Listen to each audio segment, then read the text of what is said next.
it triggers this memory of when we're living out in this rural location, no electricity. My brothers are little. I'm probably like 14, 15. All we have in the house is saltine crackers, peanut butter, and jelly.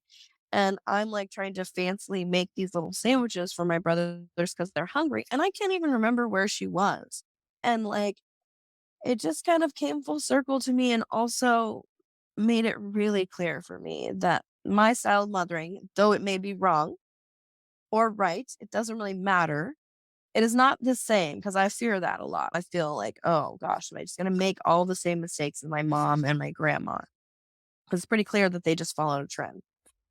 But I work so hard. I surround myself with people who are so committed to their self awareness and their journey that it rubs off. And having that moment, seeing where my kid is with me and our lifestyle as it is in our first 2 years of this journey we're on together, it just was so clear to me that it is night and day. And even though I am reliving these traumas as I'm going through these phases with my child, because I've gone through these phases as myself, but as a baby, and you don't really remember it. But once you're in that mothering role, all this context memory starts unlocking. Right.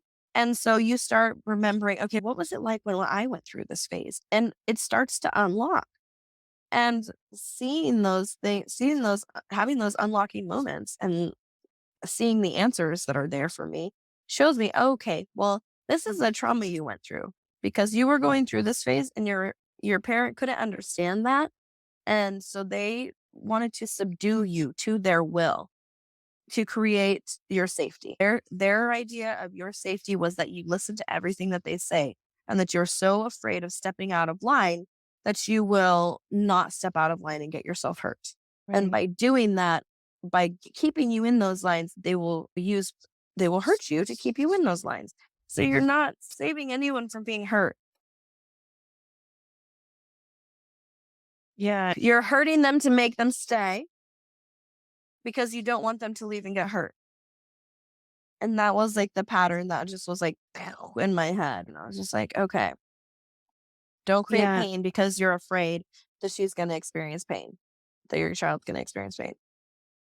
More inspired content, holistic products, technologies, and tools follow at Real Raw Momma on Instagram and TikTok. Tune into the Real Raw Momma podcast on all your favorite podcast platforms and visit embracewhoyouare.earth. And I want you to remember, you're the chosen one. We all are.